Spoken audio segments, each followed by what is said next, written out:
Bharatiya Janata party के खिलाफ छपे समाचार पत्र का लखनपाल ने किया खंडन। कहा, भाजपा कार्यकर्ताओं के दम पर चौथी बार पहुंचे हैं विधानसभा। बरसर की योजनाओं को रोकने के सिवाय क्या बड़ा काम किया मुख्यमंत्री ने? कांग्रेसी जनता को दिया अपना रिपोर्ट कार्ड। ये बात शनिवार को बड़सर के विधायक इंदर दत्त लखनपाल ने मैहरे में मीडिया कर्मियों से वार्ता के दौरान कही है। लखनपाल ने कहा कि भारतीय जनता पार्टी के हर एक कार्यकर्ता ने दिल से काम करते हुए भीषण गर्मी के बीच चुनावी प्रचार किया। इनकी कड़ी मेहनत से ही उपचुनावों में उन्हें जीत मिली है। इनके लिए वह कार्यकर्ताओं का दिल से आभार व धन्यवाद करते हैं। लेकिन एक समाचार पत्र में छपे समाचार के अनुसार भारतीय जनता पार्टी के 70% संगठनों ने उन्हें हराने की कोशिश की है। इसका उन्होंने खंडन किया है और उन्होंने ये भी कहा है कि इस तरह का कोई भी बयान जो है उन्होंने किसी भी मीडिया कर्मी को नहीं दिया। देखिए पाबंदी मान की विशेष रिपोर्ट और बने रहिए प्राइम न्यूज नेशन हिमाचल के साथ।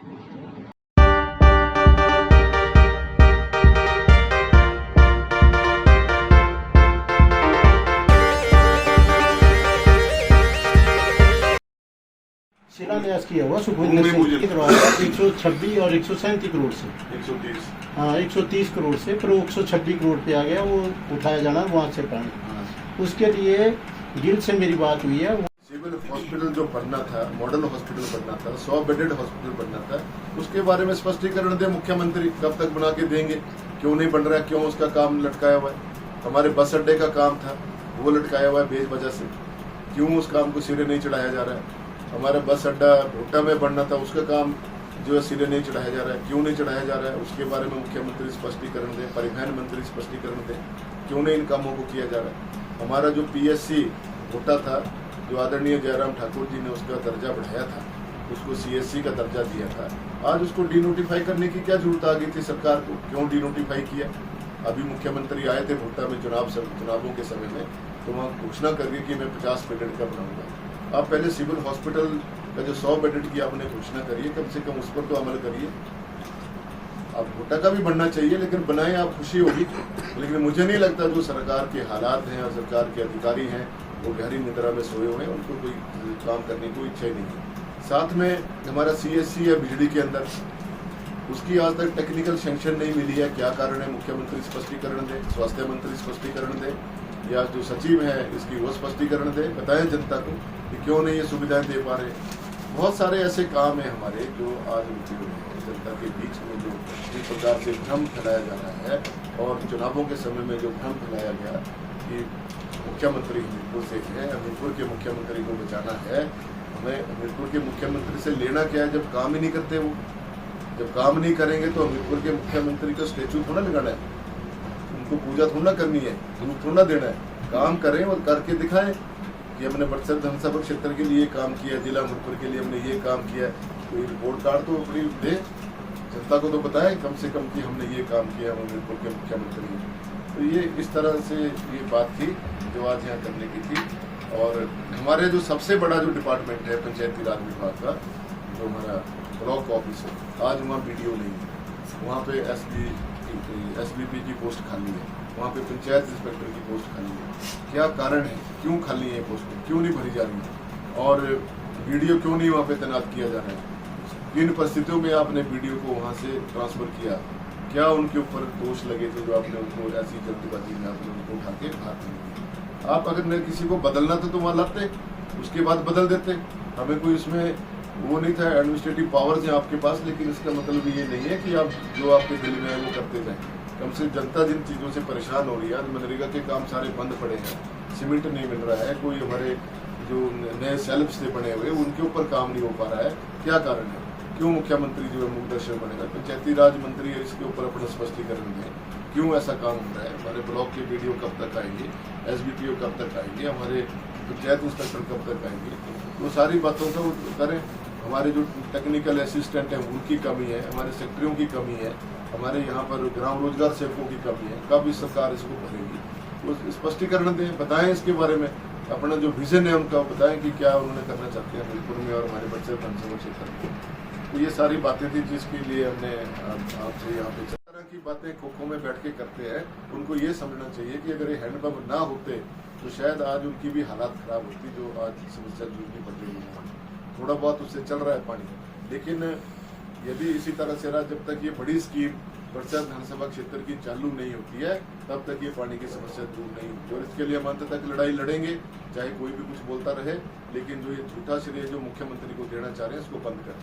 क्योंकि मुख्यमंत्री ठाकुर चंद्र सिंह सुक्खू जी ने बड़सर विधानसभा क्षेत्र को पिछले 1.5 साल से कोई भी ऐसी बड़ी स्कीम नहीं दी है जिससे उनका गुणगान किया जाए। और हमें क्या है, हम कोई शौक थोड़ा है हमें किसी का बिना वजह आलोचना करना है। बताएं, वो अपना रिपोर्ट कार्ड बताएं कि बड़सर में हमने ये बड़े बड़े काम किए हैं 1.5 साल के अंदर। और इस तरह से झूठी बातें करना कोई शोभा नहीं देता है। बहुत जोर लगा लिया आपने, जो ऐसे खोखे वाले हैं जो इस तरह की बातें कर रहे हैं, बहुत जोर लगा लिया उन्होंने लगातार कि शिमला भेज देंगे, पैक करके ये कर देंगे, वो कर देंगे।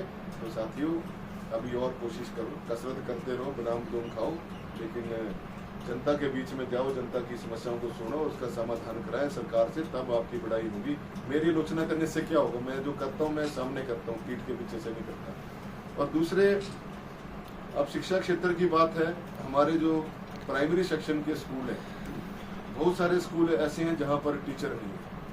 और ये समस्या मैंने पूर्व में, जब मैं कांग्रेस पार्टी का विधायक था, तब भी मैंने सरकार के समक्ष रखी कि हमारे जो प्राइमरी सेक्शन के स्कूल हैं वहाँ पर जेबीटी टीचर्स की भर्ती की थी। ना तो वहाँ जेबीटी टीचर्स हैं, हालात ख़राब हैं, और बहुत से स्कूल हमारे बंद होने की कगार पे आ गए हैं या बंद हो गए। अभी नैन रपड़ में स्कूल है, वहाँ बच्चों के लिए कोई टीचर नहीं है पढ़ाने के लिए। ऐसे बहुत से स्कूल हैं हमारे प्राइमरी सेक्शन के स्कूल हैं जिसमें टीचर नहीं है।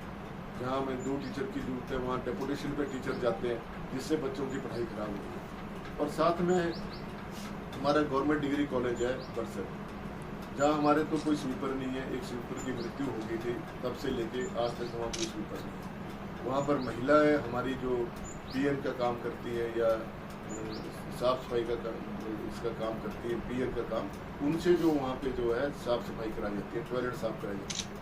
अभी मेरी प्रिंसिपल महोदय से बात हुई थी कि कृपा करके वहाँ पर आप कॉलेज फंड से लोग रखें, और ताकि बेवजह से महिलाओं को आप उनसे अतिरिक्त काम ना लें, उनसे वही काम लें जो उनके प्रयोग में आता है। और इस प्रकार से अगर देखा जाए, आज ऑडिटोरियम की हमने बात की थी मुख्यमंत्री महोदय से कि हमारे गवर्नमेंट कॉलेज में ऑडिटोरियम होना चाहिए, उसके लिए कोई उन्होंने कदम नहीं उठाया। ना ही हमारे पास कोई वह डीपी है।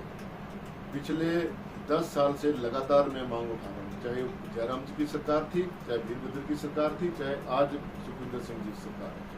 एक, जब हमारे बच्चे खेलेंगे नहीं और प्रतिस्पर्धाओं में भाग नहीं लेंगे तो कैसे चलेगा फिर?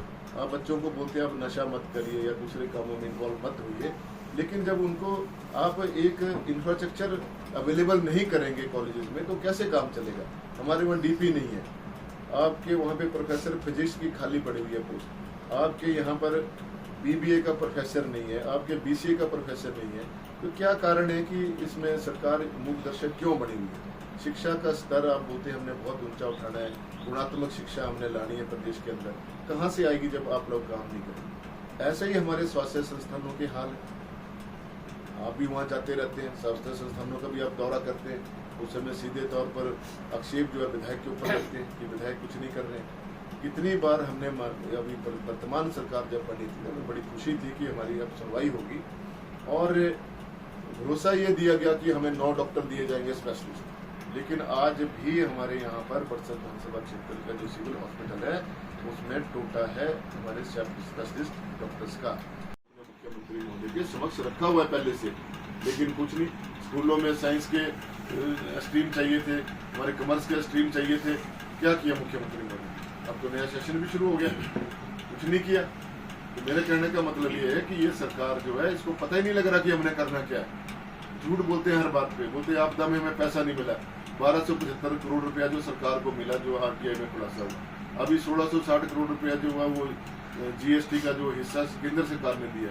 केंद्र सरकार की तरफ से हर यथासंभव सहायता मिल रही है सरकार को, लेकिन सरकार में जो प्रशासन की बात के लिए या सरकार के जो नुमाइंदे हैं उनको समझ नहीं आ रहा कि काम कैसे करना है, कैसे संचालन करना है। ये तो उनकी कमी है, और केंद्र सरकार की तरफ से भरपूर सहयोग मिल रहा है। उसके बारे में तो मैं धन्यवाद भी करना चाहूँगा आदरणीय मोदी जी का कि उन्होंने आते ही जीएसटी का जो पैसा था, जो दे था, वो प्रदेश सरकार का वो दिया है, उसको आप मना नहीं कर सकते।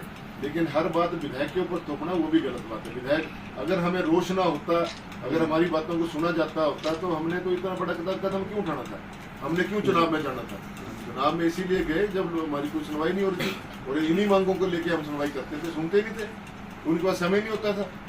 किसी बात को बोले पता है मुझे, पता है मुझे, पता है, लेकिन करना कुछ नहीं, हम करके दिखाते हैं। क्या है कि कई बार विधानसभा में चर्चा में जंगलों को बचाने के लिए एक बात की जाती है, और जब जंगलों में आग की बात की जाती है तो उस समय वहाँ सभी बोलते हैं कि नहीं, हमें जंगलों को बचाना है, हमारा हिमाचल प्रदेश हरा भरा रहना चाहिए। और माननीय मुख्यमंत्री तो बहुत गंभीर रहते हैं कि पर्यावरण की दृष्टि से जो है हिमाचल सुंदर होना चाहिए, हमारे पेड़ अच्छे होने चाहिए, वातावरण अच्छा होना चाहिए, जलवायु अच्छी होनी चाहिए। कहाँ से अच्छी होगी? इस समय इस बार इतनी गंभीर आग लगी, सारे के सारे जंगल ध्वस्त हो गए, और जहाँ जंगलों को नुकसान हुआ, पशु पक्षियों को नुकसान हुआ, उनका कौन उसका जिम्मेवार होगा?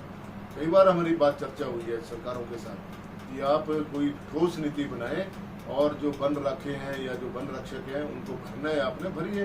क्योंकि आपके पास ना तो फायर वॉचर है, आप फायर वॉचर जो आपने रखे होते हैं इधर उधर से पकड़ के लाते हैं, 1-1.5 साल से उनको पैसा नहीं मिला अभी तक सरकार की तरफ से। यही हाल आईपीएच विभाग में। आईपीएच विभाग में जो पंपिंग मशीनरी ठेके पे दी हुई है, ठेकेदारों को पैसा नहीं मिल रहा है, और उनके पास जो लेबर लगी हुई है, जो काम कर रहे हैं, जो पंप ऑपरेटर हैं या पैरा फिटर है, उनको पैसा नहीं मिल रहा 6-6 महीने से। क्या कारण है? सरकार की कंगाल हो गई है, उसका पैसा नहीं है। सरकारी मशीनरी का दुरुपयोग तो चुनावों के समय में बहुत किया है, और भी बहुत कुछ करने जा रहे हैं। तो लेकिन जो एक मूलभूत सुविधाएं जनता को मिलनी चाहिए, उनकी तरफ अब आगे बढ़ करके बैठे। आज बिजली विभाग में रोजाना कट लग रहा है, 1-1 घंटे, 2-2 घंटे, कई बार पूरी रात तक जो लोगों को बिजली नहीं मिल पा रही। क्या कारण है? बिजली विभाग के तो स्वयं मंत्री है मुख्यमंत्री, वो बताएं कि आपके राज्य में बिजली विभाग में ट्रांसफार्मर क्यों नहीं है, आपके पोल क्यों नहीं है, आपके केबल क्यों नहीं है, आपके मीटर्स क्यों नहीं है, जिसकी वजह से जो लोगों की ज्वलंत मांगे हैं वो क्यों, कब तक पूरी कर पाएंगे? आप ये बताएं। आप जनता को अपना रिपोर्ट कार्ड प्रस्तुत करें, क्योंकि बिजली विभाग के तो आप स्वयं मंत्री हैं। 132 kVA का सबस्टेशन जो है वो 8 महीने से तैयार पड़ा है कोटला के अंदर, क्यों नहीं चालू हो रहा है? क्या कारण है? क्यों उसको आपने सफेद हाथी की तरह खड़ा रखा है? उसका जवाब दें आप। 50 करोड़ रुपए की लागत से वो पड़ा है, और आज वहाँ पर उसका जो बड़सर विधानसभा क्षेत्र को कोई लाभ नहीं हो रहा है। क्यों नहीं हो रहा है? क्या कारण है? इसके बारे में स्पष्टीकरण दे सरकार। और भी बहुत सारे काम हैं जो हमारे परिवहन विभाग की, हमारी बसों की जो समस्या है, आज हमारे पूरे विधानसभा क्षेत्र में बसों की समस्या है। 11 रूट हमारे डाइवर्ट कर दिए बिना मुझे जानकारी दिए। वो जिस समय में कांग्रेस का विधायक था, 11 रूट जो है सरकार ने बिना किसी बात के डाइवर्ट कर दिए, कीर्तपुर से वाया बिलासपुर और चंडीगढ़ के। आज हमारे लोगों को चंडीगढ़ से जब आना पड़ता है, भोटा में उतरना पड़ता है, भोटा में कोई साधन नहीं है, रात को बसें नहीं मिलती है, तो टैक्सियाँ लेके भारी भरकम पैसा दे के लोगों को घर आना पड़ता है। तो क्या कारण है? सरकार ने ऐसा क्यों निर्णय लिया? उन्होंने पहले इसका एक प्लान क्यों नहीं तैयार किया कि हमें क्या करना चाहिए, क्या नहीं करना चाहिए? हमारे बड़सर के लोग कहाँ जाएंगे? अब जो लोग हमीरपुर से जो वाया बड़सर ऊना के लिए चंडीगढ़ को बसें जाती थी, उन सवारियों का क्या होगा? उनके लिए आपने क्या सोचा? जो हमारे बीच के जो इंटर कनेक्ट रोड हैं, जो बसों जहाँ से बसें चलती थी वो बंद हो गई। चंद्राना से होके बस आती थी, करसाई होके, और फिर जाती थी आगे चंडीगढ़ के लिए या ऊना के लिए। उसका क्या हुआ? आपकी नैनरपड़ वाली बस बंद है, आपकी रोटी वाली कनेडा वाली बस बंद है। हर तरफ से जो है इस वक्त सरकारी सुविधाएं जो बसों की, हमारी धनकोटा से बस जाती थी कठियाना की तरफ, वो बंद पड़ी है। कोई सरकार जो है गंभीर ही नहीं है किसी विषय में, ना तो इन्हें पता लग रहा है कि हमने करना क्या है, केवल मात्र बड़ी बड़ी बातें कर रहे हैं, उससे कुछ होना नहीं। ये सारी बातें थी। बात सुनो आप देखो लखनपाल जी, और क्या बोल रहा था? मेरी बात सुनो आप उसमें मेंशन हुई थी दलसेड़ा है और एक चंबे है। चर्चा में बताना भूल गया, जो हमारे आयुर्वेदिक जो संस्थान है, हमारा आयुर्वेदिक हॉस्पिटल है बिजली के लिए, उसमें पंच करने में की मशीन लगी है, वो वैसे पड़ी है। मैं जवाब दे रहा हूँ, आपने जो इशू उठाया उनके ऊपर आप सुनो। और मुख्यमंत्री महोदय जब बीजेडी में आए थे सुखबीर सिंह सुक्खू जी, उनको मैंने स्पेशली उसका दौरा करवाया और उनसे मैंने कहा कि ये डॉक्टर जो यहाँ पे भी प्रेजेंट हैं ये रिटायर होने वाले हैं और एक एक्सपर्ट डॉक्टर जो हमें पंचकर्मा मशीन चलाने के लिए चाहिए, उपकरण चलाने के लिए चाहिए, उसको यहाँ तैनाती कर दी। ना तो उन्होंने वो डॉक्टर भेजा, जो डॉक्टर रिटायर हो गया उसकी जगह डॉक्टर नहीं आया। तो जब मेरी चर्चा हुई मुख्यमंत्री महोदय से, जो 3 आयुर्वेदिक हेल्थ सेंटर जो मैंने वीरभद्र सिंह जी से लिए थे 2014-15 में, उनमें आज भी डॉक्टर नहीं है, फार्मासिस्ट नहीं। आपकी सही बात है और आपने अगर मैं झूठ नहीं बोल रहा हूँ तो लगभग कोई 50 बार मैं इस इन मुद्दों को पूर्व सरकार के समय में भी और वर्तमान समय की सरकार में भी उठा चुका हूँ। विधायक का काम होता है आगे मुख्यमंत्री तक बात रखना और मुख्यमंत्री का काम होता है उन समस्याओं का समाधान करना। और कोई विधायक ने अपने घर से नहीं लगाना है डॉक्टर वहाँ को, वो सरकार का काम है। वो तो आपके वहाँ से है ना। अब आगे भी सुनिए मुख्यमंत्री ने क्या जवाब दिया। ठाकुर सुखबीर सिंह सुक्खू जी से जब मैंने बात करी कि हमारे आयुर्वेदिक विभाग में ये समस्याएं हैं, तो उनका जवाब था मुझे कि मैंने आयुर्वेद विभाग ही बंद कर देना है, बेकार विभाग है। आप उनसे भी पूछिए ना ये बात कि उन्होंने बस अड्डे की जहाँ तक बात है, आपको पता है, आप यहाँ के स्थानीय निवासी हैं, यहाँ पे जगह की प्रॉब्लम की वजह से बस अड्डा नहीं बन पा रहा था। जहाँ पर पहले आदरणीय धूमल जी ने उसका शिलान्यास किया था वो पर्याप्त नहीं थी जगह, और उसको जो है बस अड्डा अथॉरिटी ने रिजेक्ट कर दिया। नेशनल हाईवे से उनको परमिशन नहीं मिली और उसके बाद हमने उसको बरसर में जब बनाने की बात करी, वहाँ पर पूरी जो जमीन का जो संबंधित जितना कार्य था वो मैंने करवा के मैंने डीसी साहब को फाइल पूरी भेज दी। उसके बाद सरकार ने उस पर कोई निर्णय नहीं लिया। उसमें हमने कहा था मुख्यमंत्री महोदय से और परिवहन मंत्री से कि आप इसमें पैसा स्वीकृत कर दें। अब आप अगर आप विभागीय तौर पर नहीं इस काम को करा सकते, आप पीपी मोड पे करवा दें। हमें तो बस अड्डे की समस्या का समाधान चाहिए, आप कैसे भी करवाएं। अब एक विधायक के नाते जो मेरे फर्ज थे वो मैंने पूरे किए, उसमें हमने कोई कमी नहीं करी। मैं तो हर मंच पे बोलता हूँ और हर बार बोल रहा हूँ, और चुनाव के समय में मैंने ये बात रखी। बात ये नहीं है कि मैं 12 साल से विधायक हूँ, 15 साल को देती रहेगी। हमने अपनी तरफ से प्रयास किए हैं। विनोद ठाकुर जी थे, इन्होंने भी प्रयास किए, सबने प्रयास किए। से एक धन्यवाद करता हूँ में हुआ और उसको इन कंटिन्यूएशन में ठाकुर सुखबीर सिंह सुक्खू जी ने भी उसमें पैसा दिया, उसके लिए हम मना नहीं करते हैं, वो तो बढ़ना ही है। लेकिन जहाँ तक बस अड्डे की बात है, हमारी तरफ से प्रयासों में कोई कमी नहीं रही। प्रयास है सरकारी तौर पर, प्रशासन की तरफ से और सरकार की तरफ से। दूसरा यही अड्डा नहीं है, बस अड्डा तो हमारा भुट्टा का छोटा सा अड्डा बनना है, 80-80 लाख रुपए वहाँ खर्च होना, वो पैसा सरकार के पास नहीं है।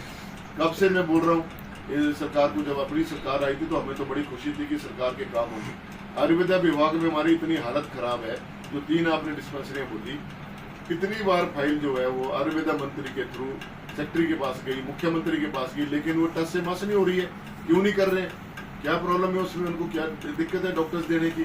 फिर वो अगर ऐसा बयान देते हैं मुख्यमंत्री महोदय कि मैंने ये आयुर्वेदा विभाग ही बंद कर देना है, तो फिर वो पपरोला वाला जो कॉलेज है क्यों खोल के रखा है, जहाँ से बच्चे डॉक्टर बन के बाहर आते हैं, उनकी जिम्मेवारी किसकी है? सरकार का दायित्व नहीं उनको एडजस्ट करने, उनको जॉब देना। तो जब सरकार कुछ करने ही नहीं चाहती, हर किस उसमें फेल हुई है, तभी तो ये सारा घटनाक्रम हुआ जो आज हमें बागी कहा जाता है, बिका हुआ कहा जाता है। कोई कुछ संज्ञाएं दी है मुख्यमंत्री महोदय ने, वो अपनी बात क्यों नहीं करते? अपनी बात भी बताए ना कि हमने क्या किया। 15 वार्ता में आप सभी का स्वागत है, अभिनंदन है। हमारे साथ हमारे प्रदेश के प्रवक्ता जी हैं, साथ में हमारे कमल नायक जी, प्रदेश कार्यकारिणी के सदस्य हैं भारतीय जनता पार्टी में, और भारतीय जनता पार्टी के हमारे मंडल के महासचिव मुकेश बुनियादी, और युवा मोर्चा से हमारे यशपाल शर्मा जी, ऋषि जी और अश्विनी बुनियाल जी, और यहाँ पर उपस्थित सभी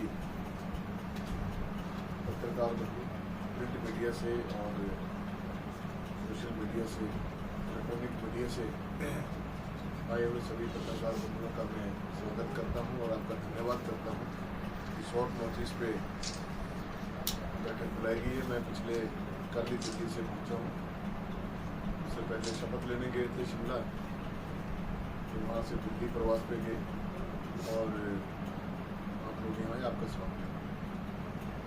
प्रेस वार्ता का मुख्य विषय जो है 2-3 दिन पहले एक समाचार पत्र में खबर छपी थी, भारतीय जनता पार्टी के 70% कार्यकर्ताओं ने जो है मुझे हराने में अपना सहयोग किया, जो उसका मैं खंडन करता हूँ।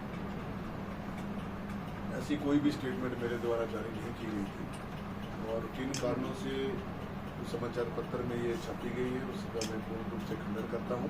क्योंकि अगर हमारी जीत हुई है तो भारतीय जनता पार्टी के प्रत्येक कार्यकर्ता ने बहुत मेहनत के साथ काम किया है, और तभी इस भारी गर्मी में रात दिन साथ चलकर कंधे से कंधा मिलाकर उन्होंने हमारा साथ दिया।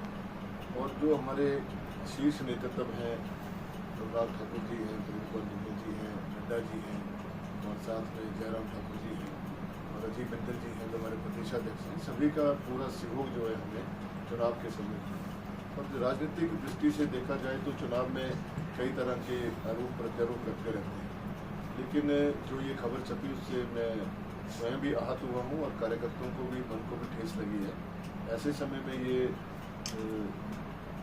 वक्तव्य समाचार पत्र में छपा जब अभी हमारे कार्यकर्ता को ठीक से संभले भी नहीं थे, तो ये सारा जो है इसका मैं खंडन करता हूँ। दूसरे, आज हमारे बड़सर विधानसभा क्षेत्र में पानी की किल्लत बहुत है। अभी पिछले कल में जो हमारे कांग्रेस पार्टी के प्रत्याशी रहे हैं, उन्होंने एक सोशल मीडिया में उनका मैं सुन रहा था बयान कि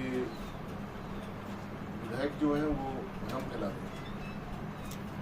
मैं ये कहना चाहता हूँ कि भ्रम नहीं फैला रहे हैं। आज गर्मियों में इतनी हालात खराब है कि लोगों को दूर दूर तक जो है पानी नहीं मिल रहा है, और पानी की सप्लाई करने के लिए मैंने उपायुक्त महोदय से विशेष आग्रह किया था, और अधिकारियों से मैंने चर्चा की थी, उनसे बात किया था, टेलीफोन पे बात हुई थी कि इस गंभीर समस्या को देखते हुए आप टैंकरों का प्रावधान करें।